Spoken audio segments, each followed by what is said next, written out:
welcome back to another episode of the Whatever Buddy podcast. Episode 93 of the WBP is here and upon us. Today we've got a great episode. We've got some ups, we've got some downs, and we've got some all arounds.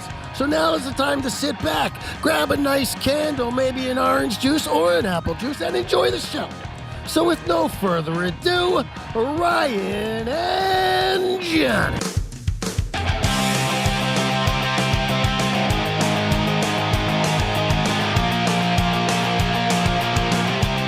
Hello, Ryan Harris. All right, clappy, clap, clap. Made it out of clap. You know the song, The Clap, on the Greek? Get him to the Greek soundtrack? Oh, yeah. You know what? Those Get him to the Greek, was sequel to Forgetting Sarah Marshall, right? It's not really a sequel. It's not really, but it's like the same characters. It's a spin-off. Like Sarah Russell Marshall. Brandt's character with the rock star guy is like... I just watched that not too long ago. It's pretty funny. It's a great movie. Actually. I have the soundtrack. I listened to the soundtrack. You would, because they're weird, quirky songs. But they're like good. You're watching the movie Clap. and you're like, these songs are weird, but they're also catchy. And of course Banger you Beans like and that. Mash. Banger Beans and you like Mash. It's great. It's When the just great world stuff. slips you a Jeffrey, stroke the furry walls. That's all I have to say about that. That's right. That's a great song, dude. Quotable movie. Quotable movie. Of course you know it too. Everyone go watch Fucking Get Him to the great. Greek. What's Hello, up, man? everybody. How you Welcome doing? back. I'm How you great. doing? How you doing, Johnny? Episode 93 upon us. I haven't seen Harris correct. or talked to him again. Maybe a couple of text messages. But besides that, we haven't talked. And here we are talking. I got a question, man. Okay, so I'm back in town now. We're both back in the same city for the first time in probably, no joke, 4 months. Yeah. You want to go hang out? Yeah. Or are you busy all the time? No, let's do it. Where are we going to go? I don't know. Somewhere. Who cares?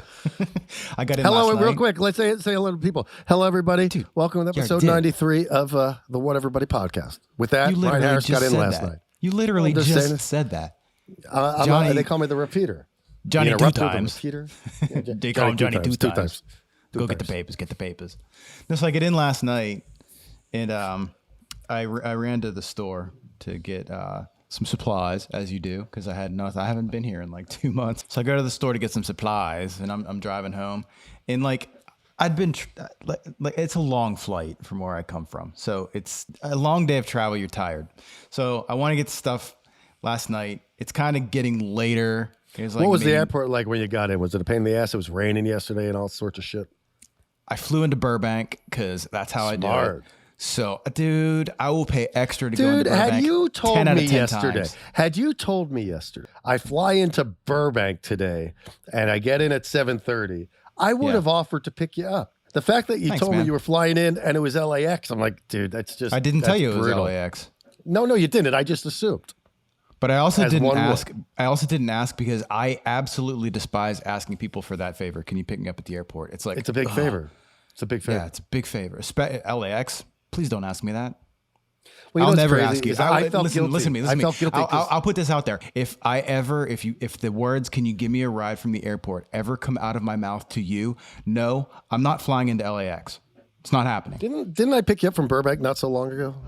You picked me up from Burbank whenever I came out here post-pandemic. Anyway, let me tell my story. No Let me lie tell my though, story. dude. Let me tell my story. Had you told me you were coming into Burbank, I would have offered to pick you up. And I felt guilty when you told me, and I didn't offer to pick you up from LAX. I'm like, I can't do it. He's coming in at 7. The traffic would take me 2.5 hours. I'll ask you next time. Do it. I'm coming home from the store. Back to my previous point that I've been trying What to store? get out. I went to Trader Joe's, and then I went to Rite Aid, and then I drove home. It's a block away from my house, and I'm tired, and I have to make a left-hand turn, so I'm in like the little middle turning lane, and there's a car coming towards me, and he has his high beams on, okay? And fucking asshole. I don't really get road rage, but high beams are annoying. But it wasn't just that he had high beams on, it was that I'm making a left, so I'm like, I'm staring at the high beams, you know? So I'm like, whatever, man, and not even out of any kind of anger. I just flick my high beams on and flash them. I flash them the ween, you know, the brights. Don't tell me he came after you. No, so that car passes, and there was a car behind him. I flicked my lights off because it wasn't that car's fault. And that guy got super pissy with me and started like flashy, you know, like aggressively flashing. I was like, and I'm in my head, I'm thinking like, I'm not even doing that to you, dickhead. And I'm going to ask you, You have two guesses. What kind of a car do you think that was? It was a fucking Tesla. Come on now. Dude, it's amazing. I have a question. Now, I don't know what it's like back in Pittsburgh, like how many. I assume in other parts of the country, except for certain pockets, there's not as many Teslas as I see in California. I see them, but it's nowhere near the amount. Okay, we've talked about, the whole like how many you can't count and all that. Here's my new question. When you see that everybody else in the city, 70% of the city, it seems like has a goddamn Tesla, but it's probably not true. It's probably 40%, okay? If you see that everybody has the same car that you want to buy, then why the hell do you want to buy the same thing that everybody else has? It's strange, man. It really is strange. It makes because my core tells me get something that is, my car's not unique, but it's also not like every other car on the road. There's not as many Jeeps as you would think. You don't see Jeeps. I'll tell you, it's American cars in general. I think no question in my mind, you see more foreign cars in America than you do American cars. I was thinking this though, like, I don't know if it's like you take for granted or just like the amount of like expensive, nice, whatever you want to call it, cars that are in Los Angeles is like pretty shocking. I could walk to the store and see two Lamborghinis. You're aware though that your house is less than 1 mile from Beverly Hills. It's not a fair comparison. No, but right, I get that, but I'm just saying, like the amount of nice cars in this city is crazy. It is. Go a block from my apartment, and there's $2 million house neighborhoods. Okay, and it's not like there's one $2 million house. They're all $2 million. All right, houses. I got to interject. There's Porsches in front of them. There's Lamborghinis in front of them. My question is, what are these people doing? What are these people doing? They work in the industry. You're leaving out a huge part of this. And that is, not only do you live 1 mile from Beverly Hills, 2 miles from Bel Air, you live right next to the hills that all the mansions are in. Yeah. So, of course. You're doing a good job of making me feel good about myself today, man. Yeah. Well, listen, I'll tell you what, man. There's no question that this city, there was a point when we were touring in Warner Drive, we'd go to places outside of Los Angeles, and I would feel way more comfortable because I felt like I was around people that were like me. They were normal people. They weren't driving around in Lamborghinis. They were eating at Denny's. They were just doing what's normal to me.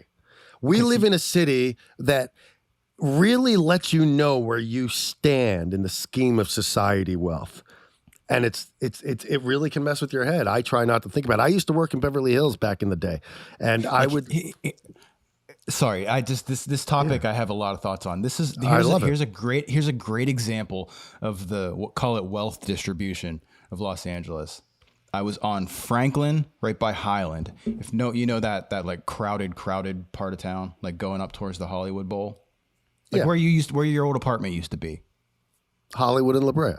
Yeah, if anyone listening doesn't know what I'm talking about, Franklin literally connects you from like La Brea to Highland to get on the freeway, that area. So anyone that doesn't know, it's a traffic jam. It's a traffic jam. Franklin, if anybody knows where the Magic Castle is, that is the road that Ryan's talking about. That's the exact spot that I'm talking about. And if you've never been there, you can sit in one spot for a solid probably 15, 20 minutes and not really move. It's like a quarter mile that'll take you 25 minutes, And so this one day, my point is there was a Ferrari, a nice Ferrari convertible, and he was on, what's the street you used to live on?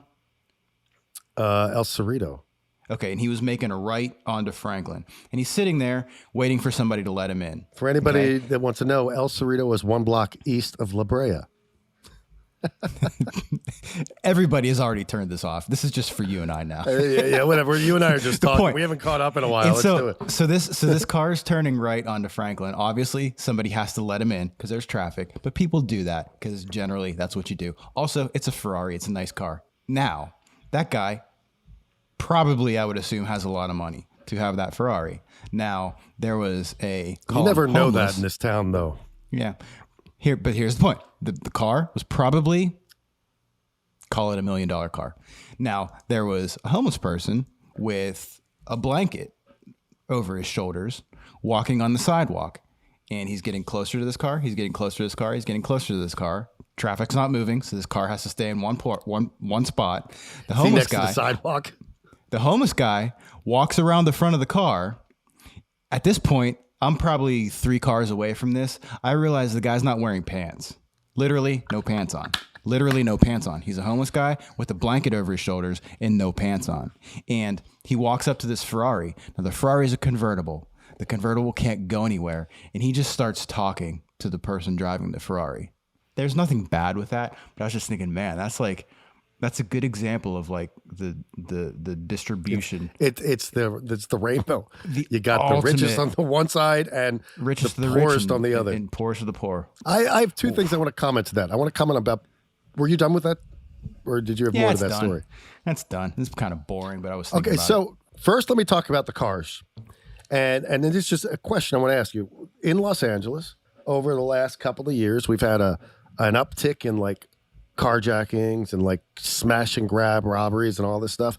But they've been targeting rich people, like following them home, robbing their houses, robbing them, this, that, and the other thing. So with that being said, and that being the climate in which this city kind of feels like these days, and probably America overall, but I think the opportunistic criminals in this city saw that, hey, nobody's going to stop us. We can probably get away with this for a little while. That being said, would you buy a nice car in that climate and feel comfortable driving around this city in a car like that? That would never be my day-to-day car. I would never have like a day-to-day Ferrari or a day-to-day, like, here's a good example, a Lamborghini Yaris. It's the Lamborghini like SUV. Like they're really, really freaking nice. But that's more along the lines of a day-to-day car. I used to not Those like things them. are amazing. No, I think they're amazing now. I used to that and the Porsche SUV. I'm like, you don't buy a Porsche and an SUV. You don't buy a Lamborghini and SUV. I had that thought too, and I don't love like them. their cars. I don't like Lamborghini cars. I think they're like little, like too, like, I don't know, like you put together a model car or something. And it's like a little. It's like I would get the SUV. It's the crotch rocket equivalent of a sports car. It's like somebody that wants a Ducati is going to drive a Lamborghini. I mean, listen, is there any one of us that when driving down the road, we see a Lamborghini, a Ferrari, or any of those super crazy nice cars, every one of us looks at it. It's just saying, look at me. And, if I was 18, I would probably do something like that because I want to, a young guy probably would want to show off. But I would just like, why waste the money on that? Listen, I got to admit, I got to come clean. They're fun. I got to come fun. clean. I've always had one materialistic thing I've always wanted to buy, and that was a Porsche Carrera. Since I've been a little kid, I've wanted a Porsche Carrera. So like, you know. So the way that you feel about that is the way that car people feel about all their other kinds of Let cars. me ask you this question. We used to play in a band with a guy, and this guy used to say to me that he would take a smaller house with a better zip code than a bigger house with a not as good zip code. Would you do that? And what I mean by that is this person would have taken a smaller house in Beverly Hills that has a better zip code as opposed to taking a mansion on a few acres up in North Hills that doesn't have quite a fancy fucking zip code. It would depend on the house, though, because there's some probably really, really nice smaller houses in Beverly Hills. And if you go to that's that not mansion in North answering the Hills, you're question. an hour outside of the city. Let's say both houses are awesome for what they are. But one comes on like an eighth of an acre where like if you open your bathroom window, it's like, hey, my neighbor's taking a shower too. What up, Bobby?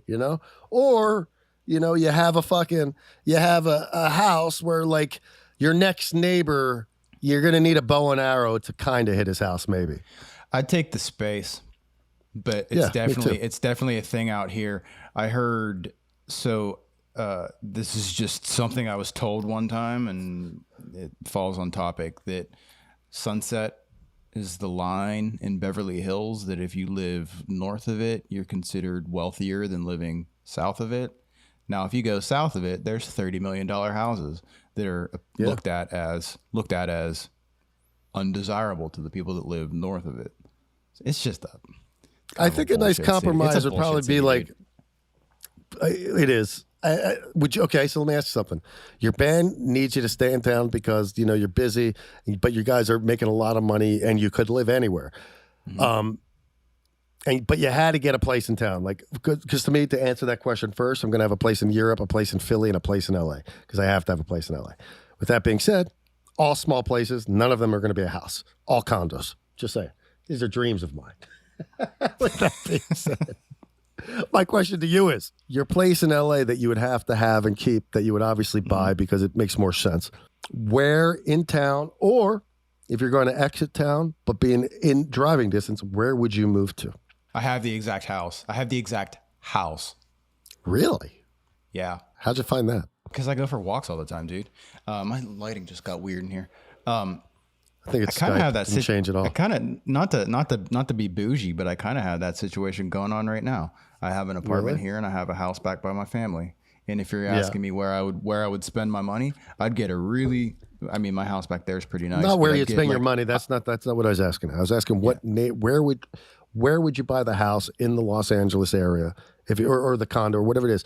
Where in the Los Angeles metropolitan area or within driving distance, whether it's Ventura or Orange counties, where would you get a place? Would you stay in LA proper? Would you move to the beach? Would you go north to the beach, south to the beach? I'd stay in the neighborhood I'm in now, and I'd get that house that I just referred to because I like my neighborhood. Where's that now. house at? It's called Spalding Square. I know where Spalding is. You know where I am. Go like 2 blocks east of me. Okay. And it's just in a neighborhood, but I like this particular house. I just like it. It's like a nice setup. It has a cool front look. It has like a wall going around it, but not an annoying big ass wall. You can kind of see the house a little bit. It looks like it's safe. And I looked it up on Zillow, and it cost me $2 million. It's not so bad for the neighborhood. It's not so bad. It's not so bad for the neighborhood. No. How many bedrooms is it?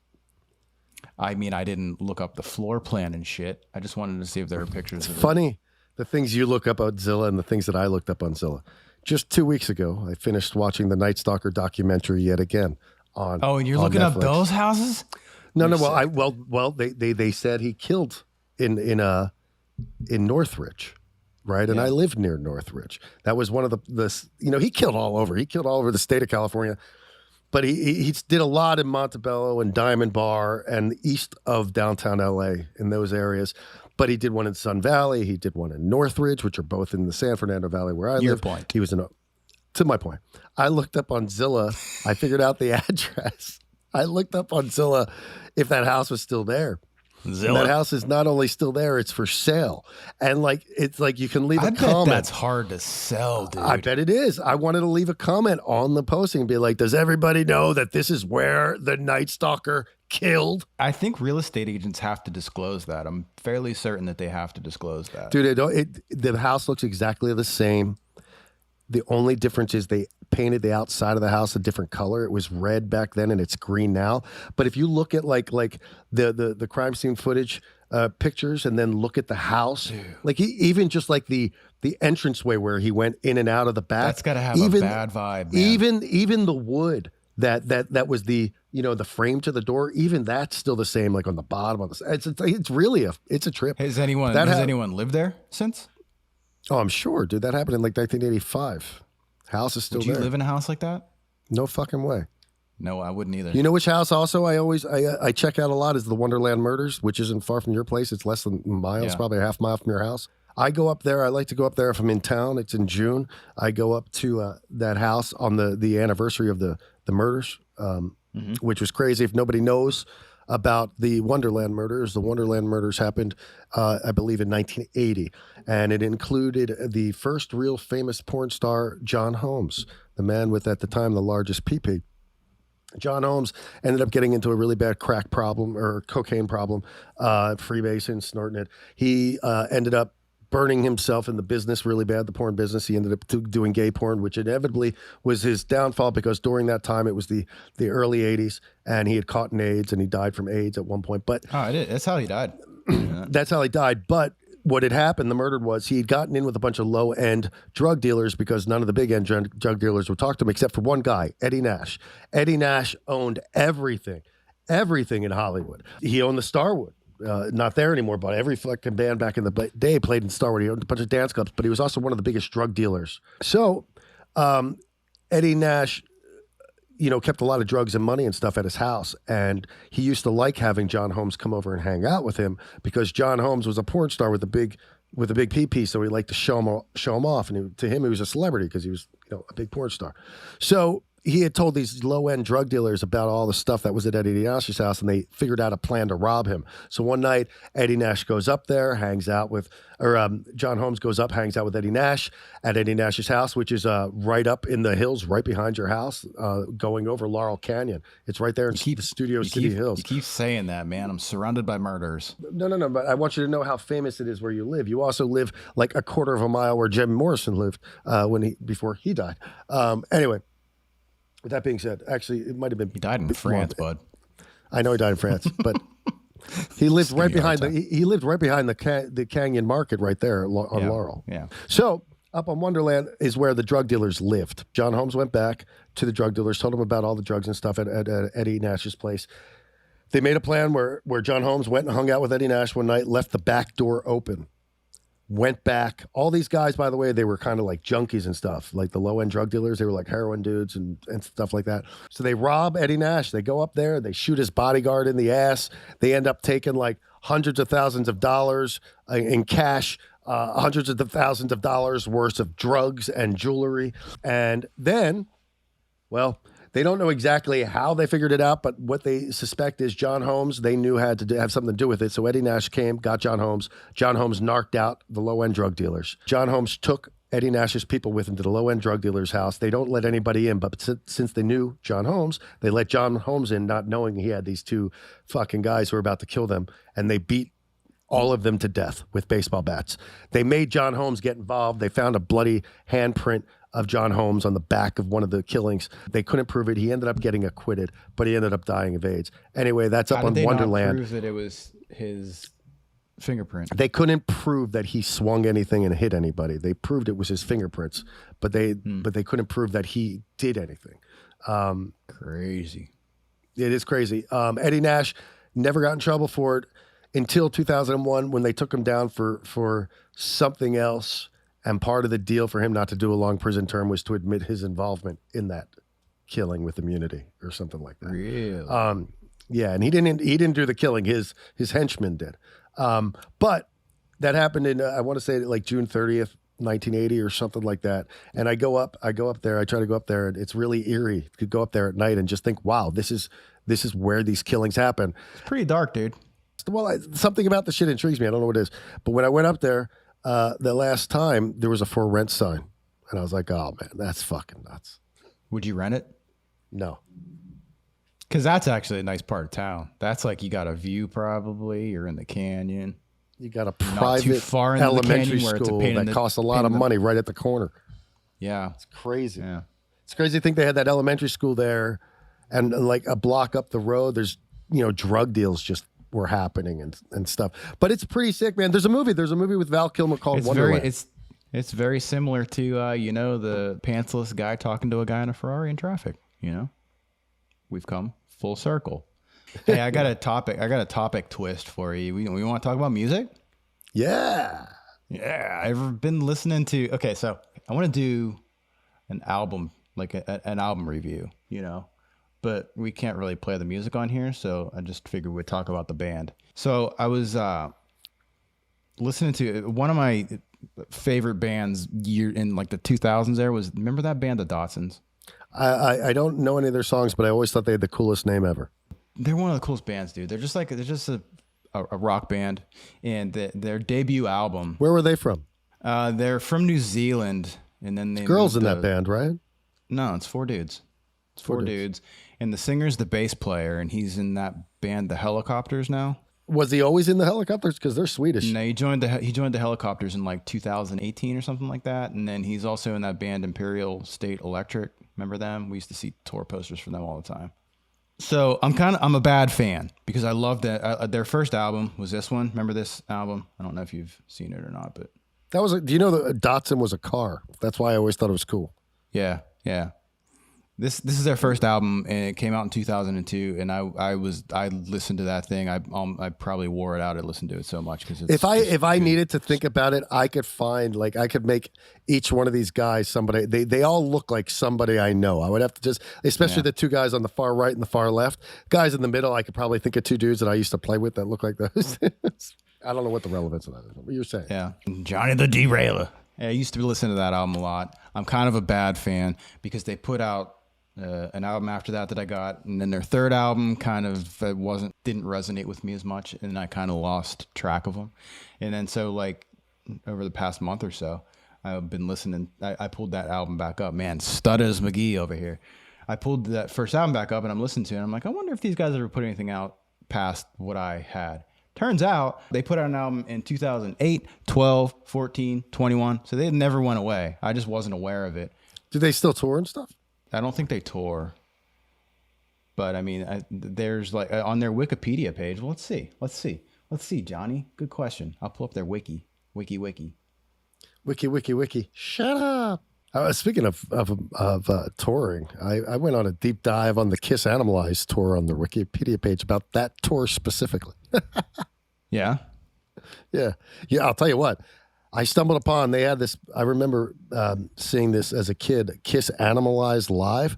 Mark St. John is actually, I believe, the guitar player on that. And dude, I stumbled upon it on YouTube last week. They are on fire musically. It's 1985. Dude, Kiss in the 80s, particularly the late 80s into the early 90s, was straight up killer band. Revenge, best album. Revenge could be the best Kiss album. Anyway, back to another killer band, the Datsuns. You wanted me to pull up their wiki? Well, I want to see if they're still touring. Yeah. So, okay. So, yeah, let's get to it. Say they're from New Zealand? Discography. They're from New Zealand, but they moved to London. I'm not sure. And then he's in a Swedish band now, so I don't really have the answer to that. 2002, 2004, Out of Sight, Out of Mind. 2006, Smoke and Mirrors. 2008, Head Stunts. 2012, Death Rattle Boogie. That's the album that whenever I was like revisiting them, that 2012 Death Rattle Boogie, if you're looking for a cool album from beginning to end, I'm telling you what, Death Rattle Boogie, it's this one.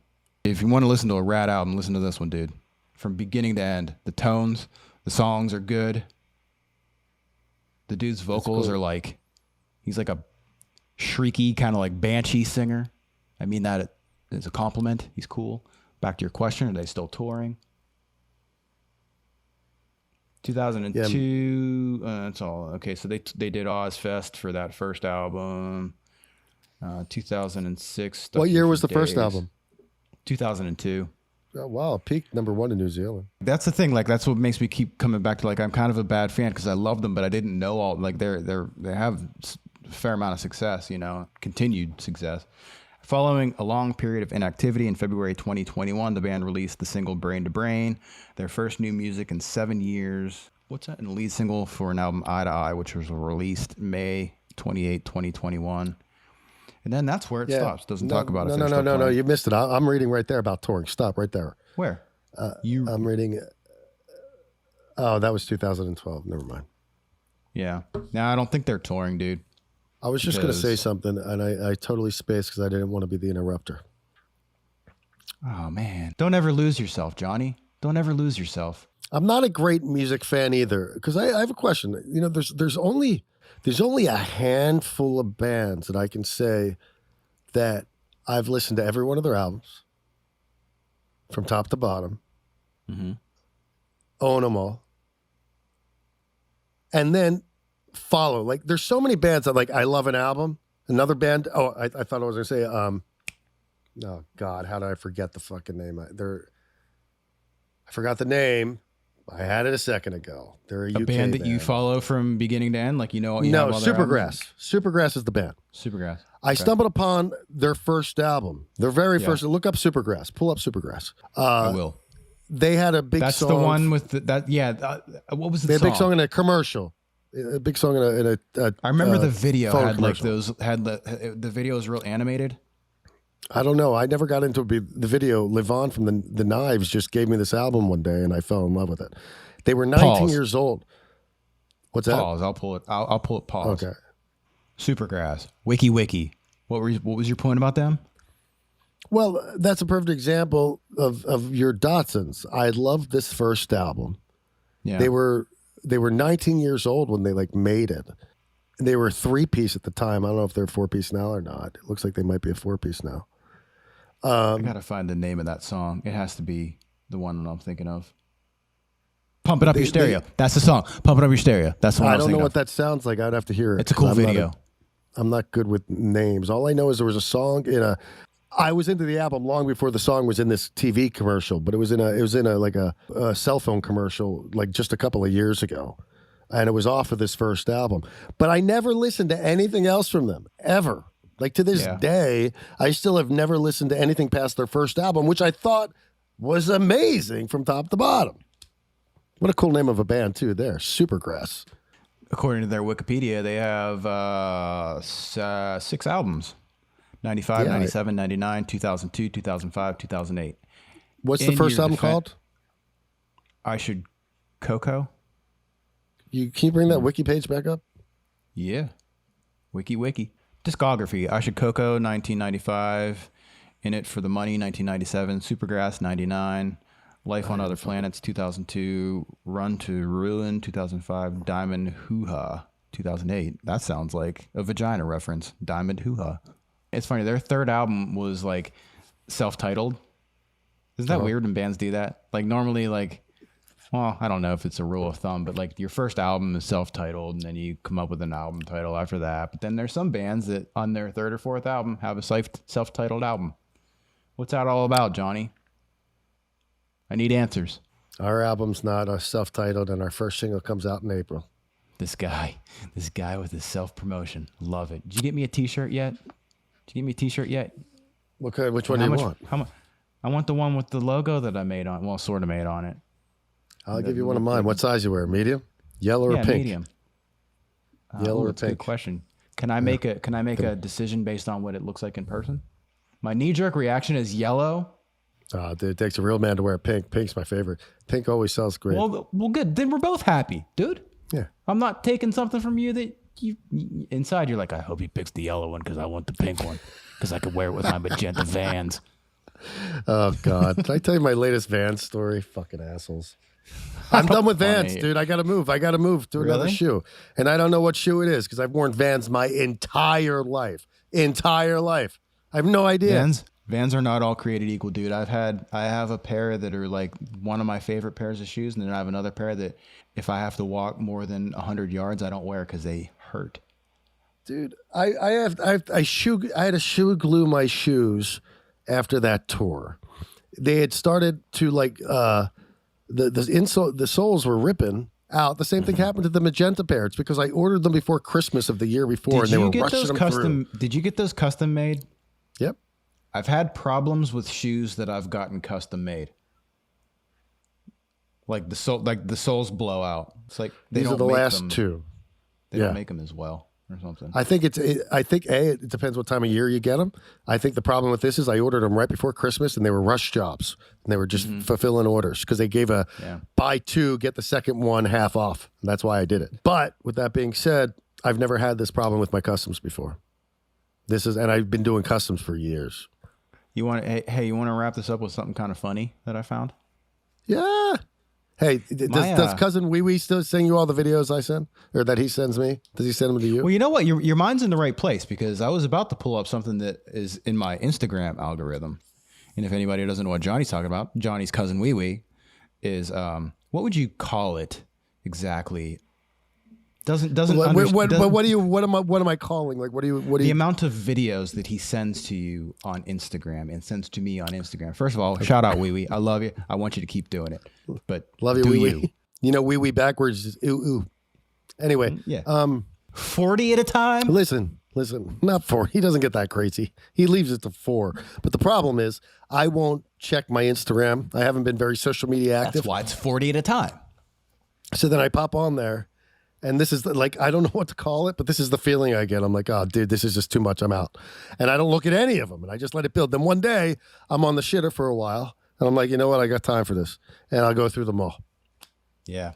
Well, anyway, back to my point. I found this on Instagram. My algorithm must be. He sent me one. He sent me one yesterday that you had sent me before.